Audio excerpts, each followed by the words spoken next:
द्वापर के अंत में वासुदेव जी के परिवार में यादव कुल खानदान में स्वयं परब्रह्म परमात्मा अवतरित हुए। श्री कृष्ण के द्वारा संस्थापित श्री भागवत धर्म है। तो जब भगवान श्री कृष्ण ने पहले ही नए धर्म की स्थापना की थी, उनका एक अलग धर्म था, तो फिर हिंदू धर्म में उन्हें क्यों पूजा जाता है और हिंदू धर्म के लोग उन्हें अपना ईश्वर, उनका भगवान क्यों मानते हैं? तो यादव श्री कृष्ण के वंशज होने के नाते ये भी किसी वर्ण में नहीं आते। यदुवंश में आए, यानी वासुदेव भगवान के परिवार में आए, लेकिन यदु महाराज का जो वंश चल रहा है ये तो सतयुग से चल रहा है। तो अभी बहुत सारी जातियां हैं जो कि यादव में आती हैं। जैसे भागवत धर्म क्या सिर्फ यादवों के लिए है? इन यदुवंशियों को तो पहले इसलिए आना चाहिए क्योंकि वो भगवान कृष्ण उनके पूर्वज हैं। बहुत सारे कथावाचक हैं। एक नरेश उपाध्याय बीच में आया था, वो तो कहता है कि आज के यादव असली यादव ही नहीं है, उनका तो महाभारत में ही सर्वनाश हो गया था। भगवान कृष्ण स्वयं यादव परिवार में आए हैं। कृष्ण से ही सारे यादव हैं, ऐसा कहना असत्य है। यदु महाराज के वंशज यादव हैं। आजकल बहुत सारे लोग हैं, अन्य जाति के लोग भी हैं जो अपने आप को असली यादव होने का दावा करते हैं और हमें ही नकली बताने लगती हैं। यादव जो एक झंडे के नीचे आ गया है। अखिलेश यादव दूसरी जाति में शादी की है, तेजस्वी यादव दूसरी जाति में शादी किया, वो तो धर्म में शादी कर ली है, ईसाई धर्म में ही। यानी डिम्पल यादव राजपूत हैं तो अपनी जाति का सपोर्ट करेंगी, करते ही हैं। आप देख लो कैबिनेट में कौन कौन बैठा था। 12 से जब 17 के 20 अखिलेश यादव की सरकार चली थी तो उस समय कितने लोग मंत्री थे और कितने लोग ठेकेदार थे, आप उठा के देख लो। यादवों का गर्दन काट दिया गया कटिहार में उसी समय। क्या साधु? जो लुगाई 24 घंटे किचन में है, बाथरूम में है, बेडरूम में है, उसके रिश्तेदार इंपॉर्टेंट होंगे कि जाति के लोग इंपॉर्टेंट होंगे? अखिलेश की पत्नी डिम्पल रावत राजपूत हैं। दार उस सरकार में प्रभावी होंगे कि यादव प्रभावी होंगे? और पत्नी की बात तो वैसे भी कोई काट नहीं सकता। या जब से मानव सभ्यता का विकास हुआ है उसके बाद से समय समय पर नए नए धर्मों का उद्गम होता रहा है। हर धर्म अपने आप को प्राचीन और विशाल बताता है। ऐसे ही एक धर्म है हिंदू धर्म, जिसे सनातन धर्म भी कहते हैं। कहा जाता है कि ये सबसे प्राचीन धर्म है। क्रिश्चियनिटी सबसे बड़ा धर्म माना जाता है। इसी तरीके से इस्लाम है, यहूदी धर्म है, बौद्ध धर्म, जैन धर्म, सिख धर्म, बहुत सारे धर्म हैं। लेकिन उसके बाद भी हम ये देखते हैं कि ज़्यादातर लड़ाइयाँ, भेदभाव धर्म के नाम पर ही होता है। यदि हम हिंदू धर्म की बात करें तो इसका सबसे प्रमुख आधार जाति माना जाता है और जाति के नाम पर सबसे ज़्यादा भेदभाव दलित, पिछड़े और आदिवासी समाज का हमें देखने को मिलता है। आप सभी लोगों को याद होगा किस तरीके से इटावा में यादव कथावाचकों के साथ श्री कृष्ण की कथा करने पर मारपीट की गई। कई बार अक्सर हम लोग देखते हैं कुर्मी जाति, इसी तरीके से कुशवाहा जाति और भी अन्य ओबीसी जाति के लोग जब कथा करने का काम करते हैं तो उनका विरोध किया जाता है, उनके साथ मारपीट की जाती है, उनकी चोटी काट ली जाती है। ऐसे में क्या इस समय नए धर्म की आवश्यकता है? आज हमारे साथ एक ऐसे ही शख्सियत मौजूद हैं जो हमारे काफ़ी ख़ास हैं, प्रिय हैं। हमारे मित्र पंडित सनातन शास्त्री जी, जो भागवत धर्म प्रचारक हैं। तो सनातन शास्त्री जी, आपका बहुत बहुत स्वागत है आज के इस वीडियो में। कैसे हैं आप? मैं अच्छा हूँ। बहुत सारे धर्म तो पहले से ही मौजूद हैं, ऐसे में एक नए धर्म की आखिर आवश्यकता आपको क्यों महसूस हुई? श्री भागवत धर्म नया नहीं है। ये तो श्री भगवान कृष्ण जब इस धराधाम पर अवतरित हुए, श्री भगवान कृष्ण के अवतरण को लेकर के एक श्लोक है, एते चांस कलापुंस कृष्णस्तु भगवान स्वयं इंद्रा अरि व्याकुलम लोकम मृडयंती युगे युगे। यानी कि इस धराधाम पर बहुत संत महापुरुषों का, बहुत दैवीय शक्तियों का अवतरण हुआ है। लेकिन श्री कृष्ण जी को लेकर के ये है कि भगवान कृष्ण स्वयं पूर्ण ब्रह्म, परब्रह्म, परमात्मा, यानी स्वयं प्रभु कृष्ण के रूप में वासुदेव के घर यादव परिवार में अवतरित हुए। और वही मतलब एते चांस कलापुंस, इससे पहले यानी श्री कृष्ण से पहले जितने भी अवतार हुए उसमें किसी के पास क्षणिक शक्ति थी, किसी के पास आंशिक शक्ति थी, लेकिन किसी भी एक के पास पूरी की पूरी शक्तियाँ नहीं थी। यानी भगवान ने अपने किसी परिकर को भेजा और अवतारों में, या अपने किसी नौकर को भेजा, लेकिन वो स्वयं नहीं आए। द्वापर के अंत में वासुदेव जी के परिवार में यादव कुल खानदान में स्वयं परब्रह्म परमात्मा अवतरित हुए और उन परब्रह्म परमात्मा श्री कृष्ण के द्वारा संस्थापित श्री भागवत धर्म है। भागवत का मतलब है भगवतः प्रोक्तम भागवतम, यानी भगवान ने जो आदेश दिया है मानव कल्याण के लिए वो भागवत है। श्री का मतलब है श्रेयते सर्वात्मना, यानी जो सभी के हृदय के लिए, यानी एक एक जन जन के लिए जो कल्याणकारी विधान है वह। और धर्म का मतलब आप जानते हैं कि धर्म यस्य धारयति, धारणा है वो धर्म है। तो जैसे कि आपने बताया कि ये भागवत धर्म नया नहीं है, काफ़ी पुराना है, बहुत पुराना है। लेकिन हम देखते हैं कि हिंदू धर्म में ही भगवान श्री कृष्ण की पूजा की जाती है। हिंदू धर्म में भगवान श्री कृष्ण को सबसे बड़ा भगवान माना जाता है। तो जब भगवान श्री कृष्ण ने पहले ही नए धर्म की स्थापना की थी, उनका एक अलग धर्म था, तो फिर हिंदू धर्म में उन्हें क्यों पूजा जाता है और हिंदू धर्म के लोग उन्हें अपना ईश्वर, उनका भगवान क्यों मानते हैं? देखिए, देश काल परिस्थिति के हिसाब से लोग परिवर्तित होते रहते हैं। पहले वैदिक धर्म था, फिर सनातन हुआ, आज हिंदू सभी लोग कह रहे हैं, हम आप भी सुन रहे हैं। जो आज के धर्म की जो आप रूपरेखा देख रहे हैं वो पूरी तरीके से वर्णाश्रम पर आधारित है, लेकिन श्री भागवत धर्म वर्ण आश्रम से रहित है। स्वयं भगवान कृष्ण कहते हैं कि चतुर्वर्णम मया सृष्टम गुण कर्म विभागसः तस्य कर्तारमपि माम विद्य कर्तारो अव्ययम, यानी 4 वर्णों की रचना। वर्ण मतलब आप वर्ग समझ लीजिए, जैसे संविधान के अनुसार 4 श्रेणियों की नौकरी है ना, पहली, दूसरी, तीसरी, चौथी, तो उसमें IAS भी है, शिक्षक भी है और सैनिक भी है और चपरासी कर्मचारी और सफाई कर्मचारी भी है। तो इसी प्रकार से भगवान ने सृष्टि को चलाने के लिए 4 वर्ग बनाया अलग अलग। और जब भगवान से पूछा गया कि आप इन 4 वर्गों में किस वर्ग में हैं, तो भगवान ने कहा कि मैं इसमें अव्यक्त अव्यय हूँ, इससे तस्य कर्तारमपि माम विद्य कर्तार अव्ययम, मैं इसका निर्माता हूँ, वर्णों के मैंने वर्ग का निर्माता हूँ, लेकिन मैं इसमें 4 वर्गों में किसी में नहीं आता। अब आप इसमें बहुत विवाद है, आप इसको समझने के लिए हमें 1-2 उदाहरण लेना पड़ेगा। बिल्कुल दीजिए। उदाहरण में जैसे अगर हम किसी कायस्थ समाज के व्यक्ति से पूछें कि आप किस वर्ण में हैं, आप ब्राह्मण हैं, शूद्र हैं, क्षत्रिय हैं, तो वो कहता है जी हम किसी वर्ण में नहीं हैं। क्यों?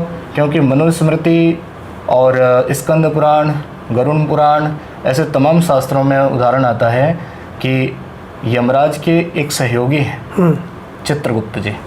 चित्रगुप्त जी महाराज यानी भगवान चित्रगुप्त जी जब प्रकट हुए तो ब्रह्मा जी के शरीर से प्रकट हुए, काया से। तो काया से प्रकट होने के नाते उनका माने चित्रगुप्त जी को कायस्थ कहा जाता है। तो जो कायस्थ हैं, आप ये सुने होंगे कि ब्राह्मण जो है वो ब्रह्मा के मुख से ये वर्णों का जो उत्पत्ति हुआ है, तो जो भुजाओं से पैदा हुआ, जो उदर से या पैर से, तो इस तरीके से हुआ।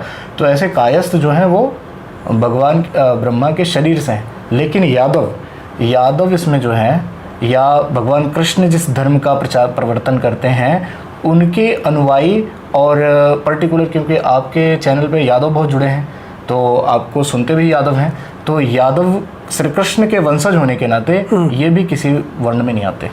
आप ये जान करके आश्चर्य करेंगे कि भगवान श्री कृष्ण का 16,108 विवाह हुआ था और प्रत्येक रानियों से उनके 10 पुत्र और 1 पुत्रियां पैदा हुई थी। और आप इसका गुणा करोगे तो आप 1,67,68,000 तो उनके डायरेक्ट माने पुत्र हो जाएंगे।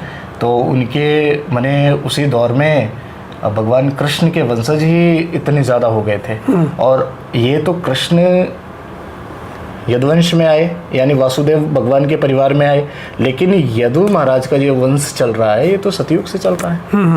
माने देवयानी के ज्येष्ठ पुत्र देवयानी के गर्भ से यदु महाराज पैदा हुए, तो यदु से यादव वंश चला।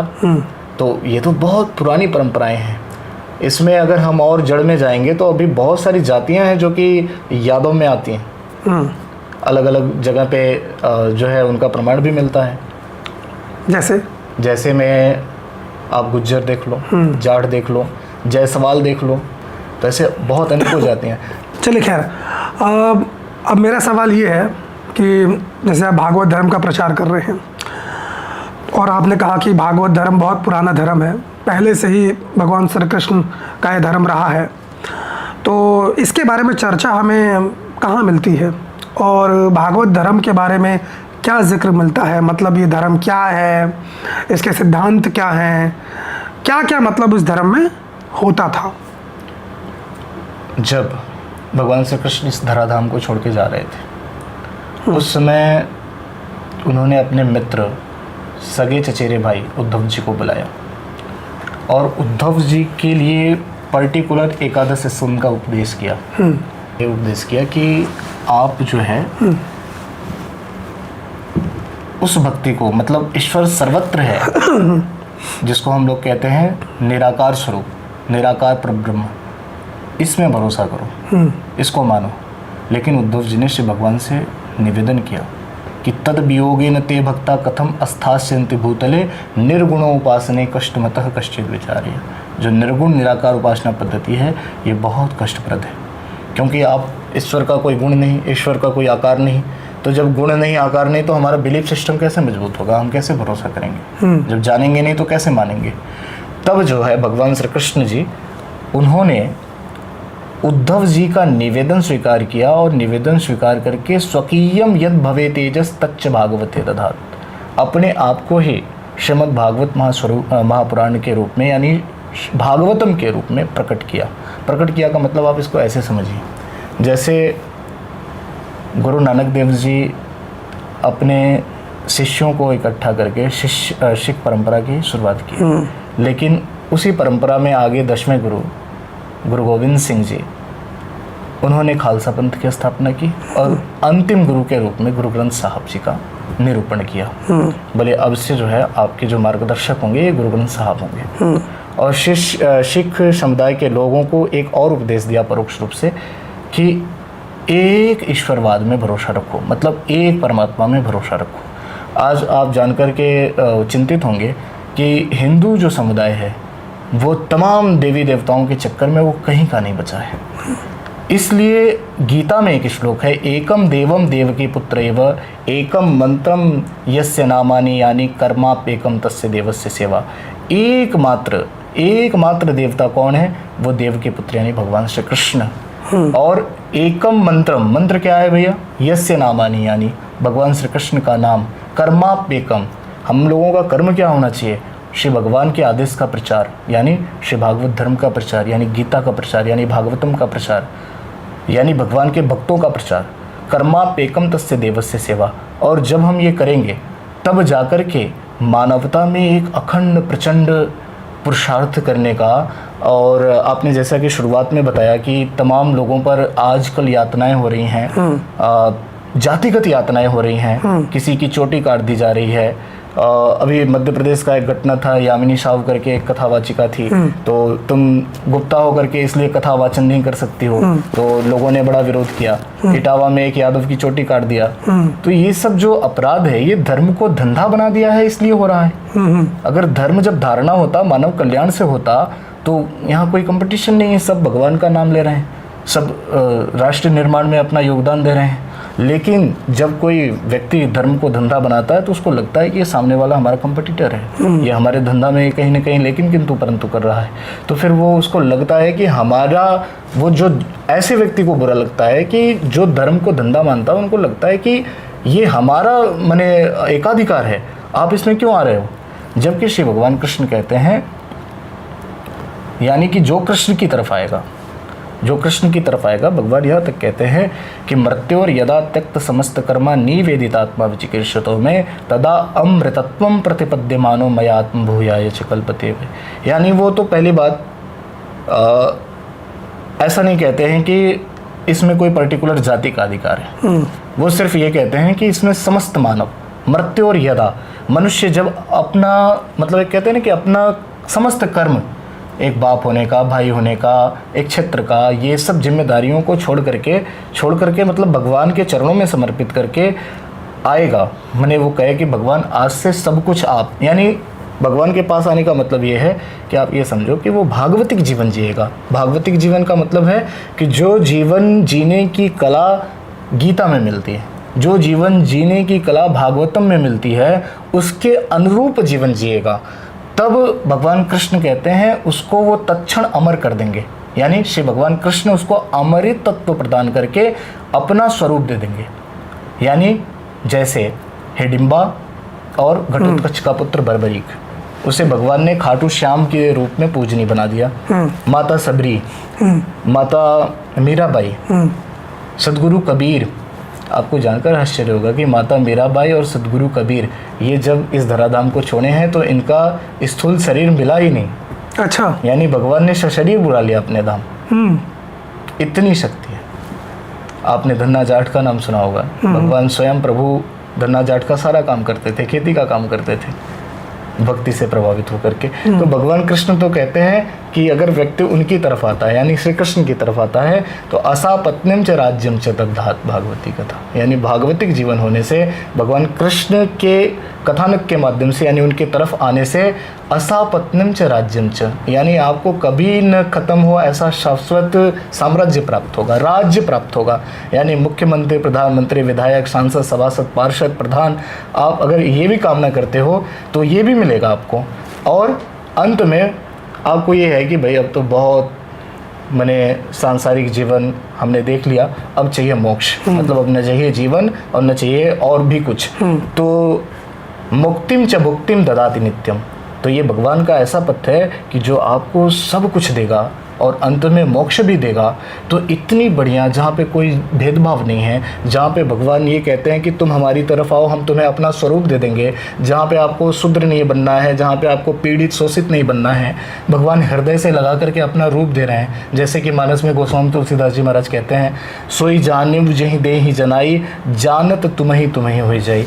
यानी कि भगवान तो जिस पे कृपा करें वो स्वयं भगवत रूप हो जाए।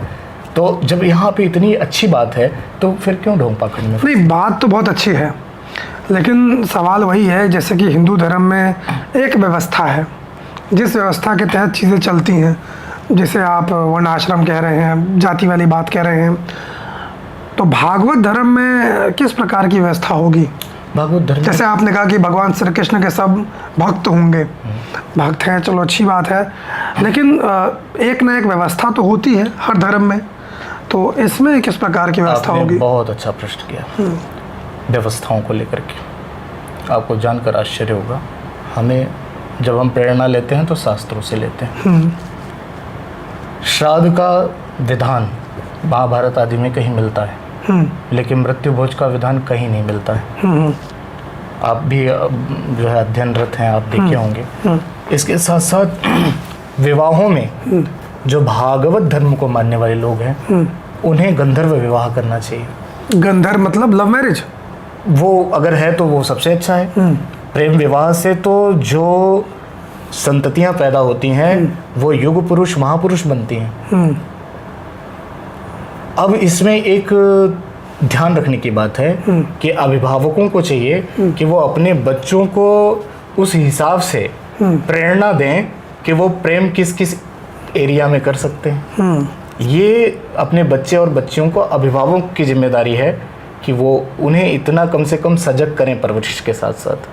अभिभावक क्या करते हैं कि उन्हें सजग भी नहीं करते और ज़बरदस्ती लड़की को किसी एक लड़के के साथ, लड़के को किसी एक लड़की के साथ बांध देते हैं कि भाई अब चलो तुम लोग, मैंने ये क्या है, पशुवती है तो है कि हम गैया को या भैंसिया को या बकरिया को कहीं ले जा करके एक जगह बांध दे रहे हैं। और फिर ऐसे इसमें क्या है ना कि मानवता, मानव सभ्यता इस विधि से बहुत क्रूरता की तरफ जा रही है। मानव सभ्यता महापुरुषों को जन्म नहीं दे पा रही है। चलिए शादी से आगे बढ़ते हैं। हाँ। और अब ये जानते हैं कि भागवत धर्म क्या सिर्फ यादवों के लिए है? सबके लिए है, लेकिन यदुवंशियों को तो पहले इसलिए आना चाहिए क्योंकि वो भगवान कृष्ण उनके पूर्वज हैं। यानी स्वयं भगवान कृष्ण के रक्त, यानी उनके परिवार में उनके कहीं न कहीं प्रत्यक्ष या परोक्ष भगवान कृष्ण का खून यादवों के अंदर है। तो इसलिए उन्हें पहले अपने पूर्वज की बात माननी चाहिए।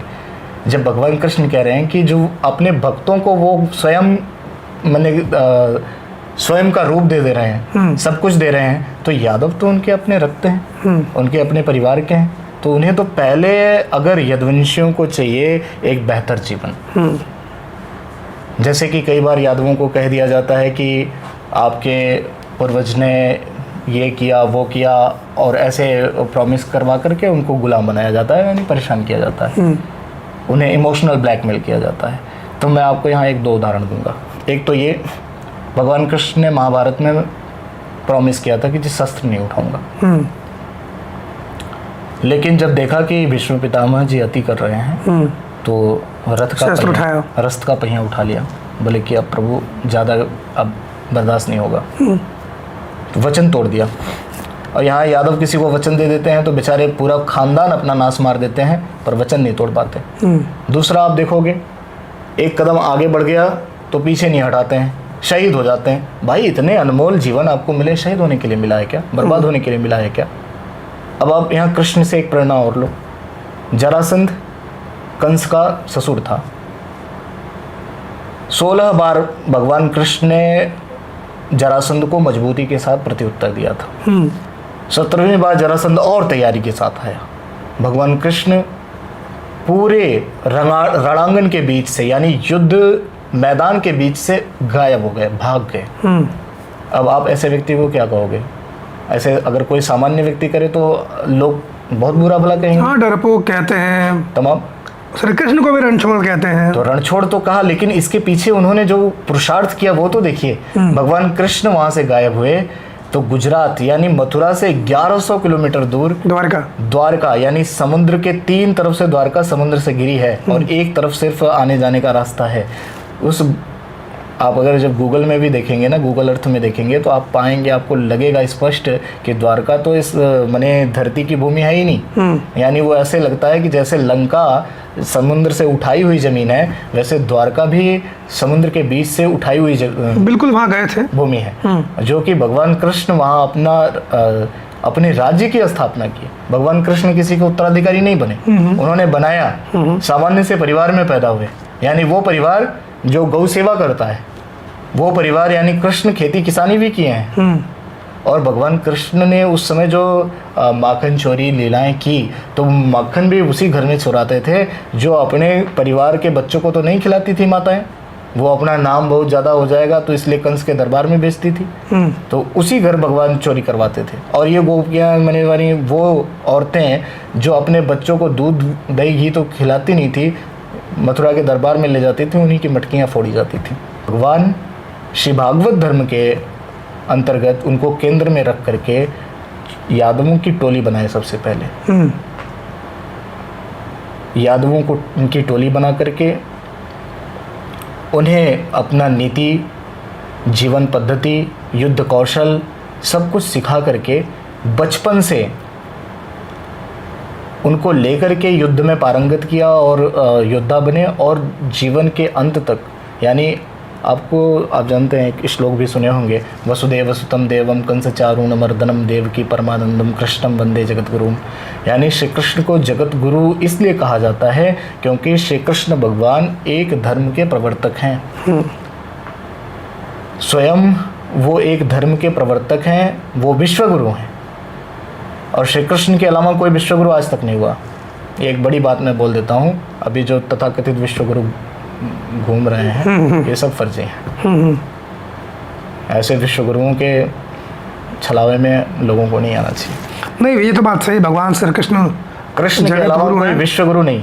बिल्कुल बिल्कुल। आप यहाँ यादवों को श्री कृष्ण से जोड़ रहे हैं, ऐसे हम देखते हैं बहुत सारे कथावाचक हैं। एक इंद्रेश उपाध्याय बीच में आया था, वो तो कहता है कि आज के यादव असली यादव ही नहीं है, उनका तो महाभारत में ही सर्वनाश हो गया था। इस तरह की बातें समय समय पर ऐसे कथावाचकों के जरिए सुनने को मिलती रहती हैं। बहुत अच्छा प्रश्न आपने कर लिया। इंद्रेश उपाध्याय को खुद भी चाहिए कि कुछ चंद लोगों को खुश करने के लिए तो ऐसी बात नहीं बोलनी चाहिए। दूसरी बात, अगर वो खुद अध्ययन अगर कर लें ढंग से तो उन्हें ये मालूम पड़ जाएगा कि श्री भगवान कृष्ण यादवों के पूर्वज हैं। भगवान कृष्ण स्वयं यादव परिवार में आए हैं और कृष्ण से ही सारे यादव हैं, ऐसा कहना असत्य है। यादव परिवार यानी यादव कुनबा यानी यादव कुल ये चल रहा है सतयुग से, महाराज यदु से चल रहा है। तब से तो हजारों करोड़ों लाखों यादव हुए होंगे। बिल्कुल। और अंत में जब द्वापर के अंत में श्री कृष्ण प्रभु जी जब अपनी लीला का तिरोधान कर रहे थे, उस समय भी वो अपने पौत्र वज्रनाभ को यहाँ भेज दिए थे मथुरा में। तो श्री कृष्ण वंशी जो है सिर्फ यही यादव नहीं है, यदु महाराज के वंशज यादव है। बिल्कुल बिल्कुल, जाहिर सी बात है, यदु से यादव हुआ है। हाँ, श्री कृष्ण खुद एक यदुवंशी हैं। हाँ, यदु के वंशज हैं। एक चीज़ और है, देखिए गीता प्रेस गोरखपुर को भी इसमें संशोधन करना चाहिए। उसमें भी मैंने ये अध्ययन किया है, वहाँ पे एक टाइपिंग मिस्टेक है। श्री कृष्ण के वंशजों को सिर्फ यादवों का संहार ऐसा करके गीता प्रेस गोरखपुर वालों ने उसमें दिखाया है। तो ऐसे क्या है कि कथावाचक भी दिग्भ्रमित होते हैं। जो अपने स्वविवेक का प्रयोग नहीं करेंगे वो समाज में ऐसे ही समाज को तोड़ने वाली। अच्छा, बताते हैं कि यादव तो खत्म हो गए थे, यादव बचे ही नहीं तो थे। ये गीता प्रेस गोरखपुर की दिक्कत है ना, उसने गलत क्यों लिखा है? सही क्या है? सही ये है कि यदुवंशी तो अनादिकाल से चले आ रहे हैं। अभी देश काल परिस्थिति के अनुसार द्वारका से जब द्वारका डूबने लग गई तो द्वारका से कुछ लोग पलायन करके उधर अरब की तरफ गए। अरब में आज जो तुर्की और ये सब हैं, आप परोक्ष में देखोगे तो ये भी यादव हैं। तो भगवान के वंशज जो है वो बहुत प्रकार से, बहुत रूप में है।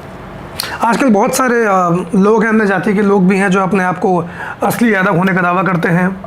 देखिए, आपके इसमें आपके जितने दर्शक हैं उसमें अधिकांश यादव हैं। तो देखिए क्या है ना, यहाँ दो चीज़ है।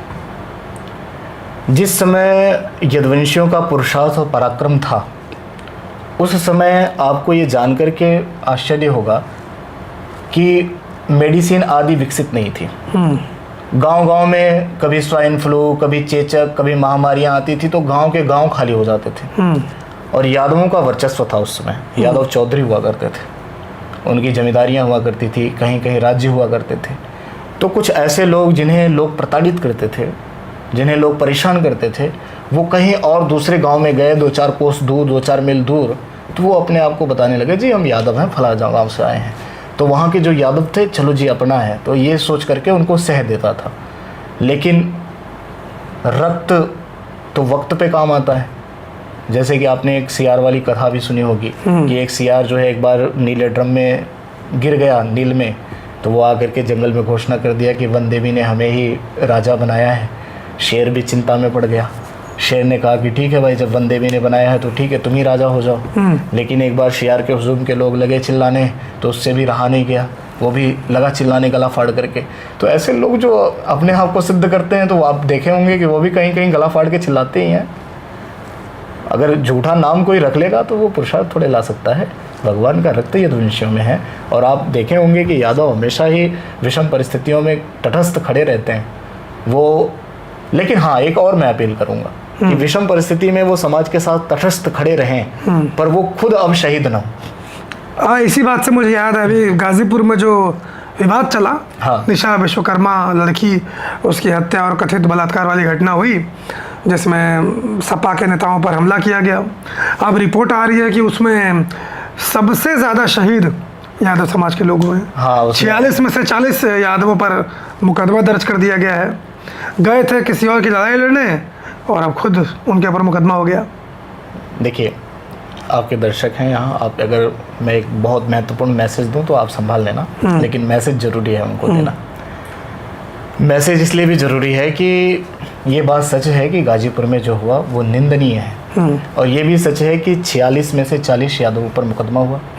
यहाँ एक बात सोचने और समझने की बात है, यादव समाज आज जो शहीद हो रहा है उसके पीछे मात्र एक कारण है। इसमें एक चीज़ का ये ध्यान देना है कि यादवों को चाहिए कि आज के दौर में पॉलिटिकल रूप से वो जो संगठित हो गए हैं एक तरफ, भाई वो वोट दो कहीं दो वो अलग मैटर है, वोट देने की सबकी अपनी स्वतंत्रता है, वो राजनीति है।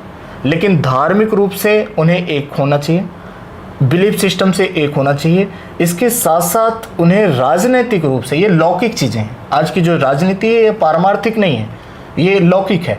तो इसके लिए उन्हें असंगठित हो जाना चाहिए। जितनी भी जातियां असंगठित हैं, व्यक्तिगत उन जाति और उन संस्कृति के लोगों का विकास हुआ है। यादव जो एक झंडे के नीचे आ गया है या एक किसी व्यक्ति के अगर वो उसके विनाशकारी भी वक्तव्य दे रहा है तो भी वो झेल रहा है, उससे जो वो निष्ठापूर्वक जुड़ गया है। हम कह रहे हैं कि आप किसी नेता के प्रति डेडिकेटेड हो, किसी नेता के आदेश पे आप अपने प्राणों की आहुतियां दे रहे हो, तो वो उस नेता की भी तो फर्ज है ना भाई, उसको ये दूसरे जातियों में शादी क्यों करनी है?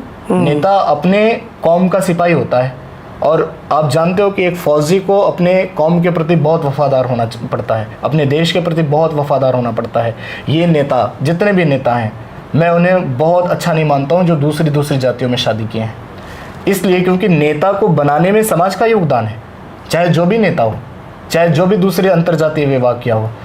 नेता समाज से होता है, समाज चंदा दे करके, दान दे करके, योगदान दे करके, यहाँ तक की जरूरत पड़ती है तो प्राण दे करके उस नेता को बनाता है, और वो नेता बाद में दूसरी जातियों में शादी कर लेते हैं। यहाँ पे मेरा मत इन्फ्लुएंसर को लेकर के, क्रिकेटर्स को लेकर के दूसरा है। मेरा मत ये है कि बिजनेसमैन व्यक्ति दूसरी जाति में शादी करना चाहे तो कर सकता है, कोई व्यक्तिगत अपना बिजनेस व्यापार कर रहा है वो भी कर सकता है, लेकिन नेताओं को नहीं करनी चाहिए। नेता यदि दूसरी जाति में शादी करता है तो वो कौम का वफादार नहीं बचता, वो कौम से गद्दारी करता है। फिर अखिलेश यादव दूसरी जाति में शादी किए हैं, तेजस्वी यादव दूसरी जाति में शादी किए, वो तो धर्म में शादी कर लिए, ईसाई धर्म में ही।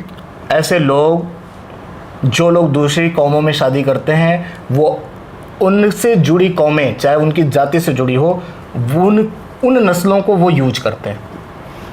यानी डिम्पल यादव राजपूत हैं तो अपनी जाति का सपोर्ट करेंगी, करते ही हैं। आप देख लो कैबिनेट में कौन कौन बैठा था। 12 से जब 17 के 20 अखिलेश यादव की सरकार चली थी तो उस समय कितने लोग मंत्री थे और कितने लोग ठेकेदार थे, आप उठा के देख लो। आप बिहार का ही देख लो। हम कह रहे हैं कि अगर तेजस्वी ने दूसरे धर्म में शादी करी तो तेजस्वी वहाँ के यादवों का कितना साथ दिया। 5 यादवों का गर्दन काट दिया गया कटिहार में उसी समय। क्या साथ दिया वो? ऐसे लोग गद्दारी करते हैं अपने कौम के साथ। और एक बात बताओ, स्वाभाविक सी बात है, जो लुगाई 24 घंटे किचन में है, बाथरूम में है, बेडरूम में है, उसके रिश्तेदार इंपॉर्टेंट होंगे कि जाति के लोग इंपॉर्टेंट होंगे? आप इतना नहीं, जाहिर सी बात है। 6 रिश्तेदारियां जो है किसी की राजपूत परिवार में है, दूसरे जातियों में है। यहाँ तक कि आदित्य की पत्नी जो है वो मैहर स्टेट की लक्ष्मी सिंह करके ऐसे कुछ नाम है, मैहर स्टेट की महाराजा से संबंधित है वो।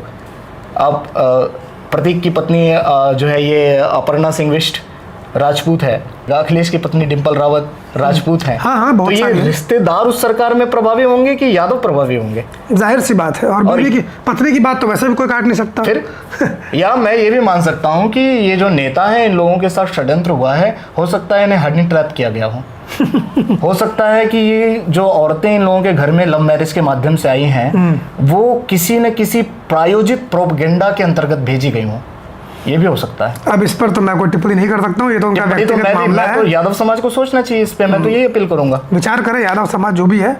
बाकी चलिए अब हम जाते जाते भागवत धर्म के बारे में और इनसे किस तरीके से जुड़ सकते हैं, आप यदि कुछ कहना चाहें तो कहिए। एक ही बात है कि आस्था बदलो, रास्ता स्वयं निकल आएगा, देखकर कौशल तुम्हारा दुश्मन भी थर्राएगा। अभी बाल कृष्ण लाल से नेह लगाते हो, निर्मल मन पवित्र हृदय का उपहार पाते हो, लेकिन तुम्हारे जीवन में संकट बहुत हैं प्यारे। धरो ध्यान योगेश्वर का, मिटेंगे कष्ट सारे, ध्यान से ही धारणा बदलेगी तुम्हारी, फिर चरणों में तुम्हारे झुकेगी दुनिया सारी। आपके चैनल पे यादव जुड़े हुए हैं, तो ये मैसेज मैं पर्टिकुलर यादवों को दे रहा हूँ कि यादवों के लिए परम आवश्यक है कि वो अपनी आस्था बदलें। और आस्था अभी जो बाल कृष्ण लाल मैंने अभी लड्डू गोपाल की पूजा करते हैं, उसका असर ये है कि निर्मल मन अहीर निज दासा। अहीरों का मन क्या हो गया? निर्मल हो गया। और निर्मल मन हो जाने के कारण उन्हें लोग षड्यंत्र, धोखाधड़ी और कहीं भी मतलब उनके साथ दुराचार कर दे रहे हैं, कहीं भी उनके साथ विश्वासघात कर दे रहे हैं। तो अब बाल कृष्ण लाल को छोड़ करके उन्हें आवश्यक है कि वो योगेश्वर श्री कृष्ण यानी सुदर्शनधारी श्री कृष्ण के प्रति अपनी आस्था व्यक्त करें। चलिए, बहुत अच्छी आपने बात कही और इस पॉडकास्ट में आने के लिए आपका एक बार फिर से बहुत बहुत धन्यवाद। और सभी लोगों से मैं कहना चाहूँगा कि आप लोगों का इस पूरे मुद्दे के बारे में क्या कुछ कहना है, भागवत धर्म के बारे में क्या कुछ कहना है, और यदि आप लोगों का भागवत धर्म से जुड़ा कोई प्रश्न हो तो आप कमेंट करके पूछ सकते हैं। बाकी पंडित सनातन शास्त्री जी का यूट्यूब के ऊपर भी चैनल है, आप वहां जाकर इनके चैनल को भी सब्सक्राइब कर सकते हैं। और ये जो अपने कथा के माध्यम से बातें कहते हैं, आप वहां पर जाकर भी इनकी बातों को सुन सकते हैं और सीधे इनसे प्रश्न पूछ सकते हैं भागवत धर्म से संबंधित, यदि आपके मन में कोई भी प्रश्न आ रहा हो तो। बाकी इस चैनल पर नए हो तो सब्सक्राइब कर लीजिए। फेसबुक, ट्विटर, इंस्टाग्राम, यहाँ पर भी मेरी आईडी आपको मिल जाएगी, वहाँ पर जाकर भी आप मुझे फॉलो कर सकते हैं। मुलाकात करता हूँ किसी और वीडियो में, तब तक के लिए बहुत बहुत धन्यवाद। जय हिंद। जय जय।